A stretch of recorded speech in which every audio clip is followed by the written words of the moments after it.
piece of shrapnel explodes his hand, and all that's left are 2 fingers hanging on by the skin of the palm of his hand, and his watch actually embeds itself in his arm too. A new man crush that I need to teach you about. Uh-oh. And he died 60 years ago, so it's okay. I'm sorry. So, Jamie, I think this guy might have the best top paragraph Wikipedia description in history. Can you just Google the unkillable soldier, and you'll see a Wikipedia entry at the top. Is this a real human? Real human. When did he live? 1880 until about 1960 or so. So he went through... Ooh, he's Sisu. No? Sir Adrian Carton... Sir Adrian... No, in the beginning of the movie, that's the legend. Yeah. Maybe it's not a real guy. But well, Sisu's a Scandinavian movie, isn't it? No, it's a British guy. It? He's a good British... Is it Swedish? Who made Sisu? Did you see Sisu? No. Bro. What is it? It's amazing. What is it? It's John Wick in World War II. It's this one fucking badass soldier that kills all the Nazis. It's incredible. It's one of the most satisfying revenge movies. Yeah, so go to his Wikipedia, okay. Adrian Carton de Watt. I think he might have the best. There it is.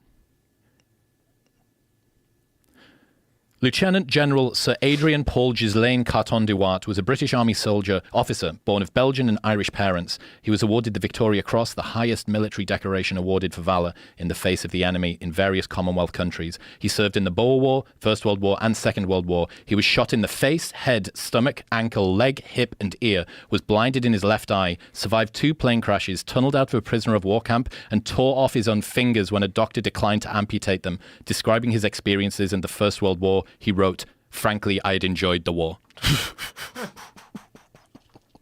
There's dudes like that out there. You just have to know there's guys like that out there. This guy's story, let me tell you about him, man. So he gets born in 1880 to aristocracy in Belgium, and you think he's going to go through the typical aristocratic route. He goes to Balliol College in Oxford. His father wants him to go and study law. And you think, right, that's the end of the story there. At 19, he decides that he wants to go and see war, sneaks away without telling his father, and literally offers himself to either the Boers or the British. The British take him. So holy shit. He was like, I just want to be in war. Holy shit. His father doesn't know. So he's away in war. He gets shot in the leg and the groin, gets shipped back home. His father says, "What? You were supposed to be in university. You've now been shot." He's, okay, well, I'll bless this new military campaign you want to go on. He says, "I want to be redeployed." Gets redeployed again to South Africa. He was at the head of the Camel Corps, which was literally a group of people who rode into battle on camelback. So he gets shot. He gets shot in the ear and then in the eye, and then a bullet ricochets and hits him in the same eye again while he's leading these guys into battle. He gets sent back home. The British military say, he wants to go out on the First World War. He wants to go to the front lines of the First World War now. But they said, we can't send a guy with one eye out there because it's going to look like we've got really weak soldiers. So they give him a glass eye and say, the only way that you can go back out is if you wear this glass eye. And he says, oh, okay. In the taxi leaving the hospital, he takes it out, throws it out of a window and starts wearing an eye patch. The first battle that he's in, when he rejoins the army in World War I, a piece of shrapnel explodes his hand, and all that's left are 2 fingers hanging on by the skin of the palm of his hand, and his watch actually embeds itself in his arm too. So this is the first thing that he's encountered again. Goes to the field hospital. The doctor declines to amputate the fingers, so he just rips them off in front of him because he's in so much pain. The arm then has to be amputated. So he says to the guys again, I want to be redeployed. They're like, you are now a one-eyed amputee. I want to be deployed.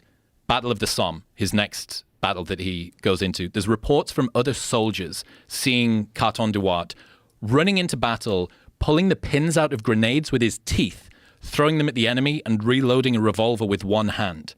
So this guy is a single-armed killer. During that, he gets shot through the back of the head. Through the head. Doesn't die.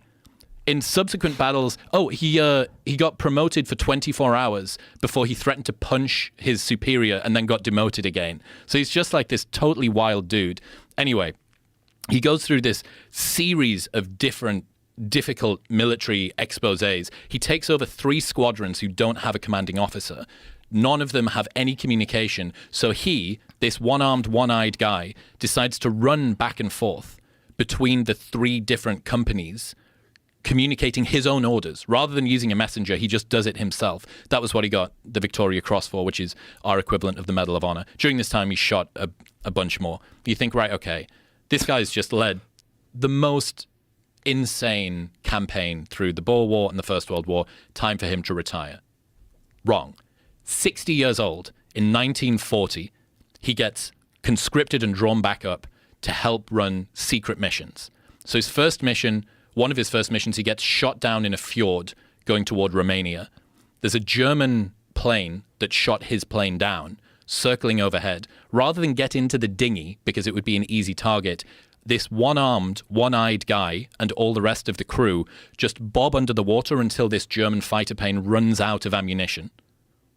That goes away. He finally gets picked up. Second time he goes up in a plane, this plane crash lands and he swims to shore carrying a injured comrade who survives, one arm, but swims carrying this other dude, gets captured by the Italians.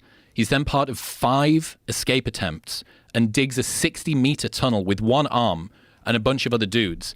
Then he spends a full week hiding out in northern Italy, despite the fact that he's 62 years old, one-armed, one-eyed, can't speak Italian, and has covered in scars.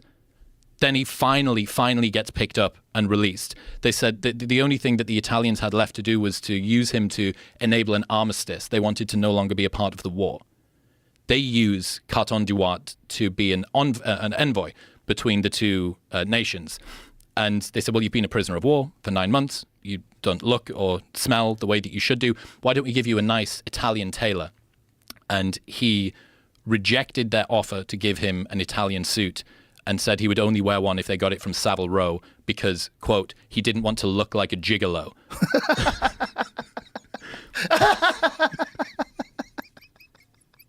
This guy's a human badger. He's 31 medals, shot nearly as many times, got used. He insulted Mao. He insulted Chairman Mao in China when he got used by Winston Churchill. There's photos of him stood behind Churchill, eye patch, just a fucking sleeve, and he's my new. Look at him! Look at him!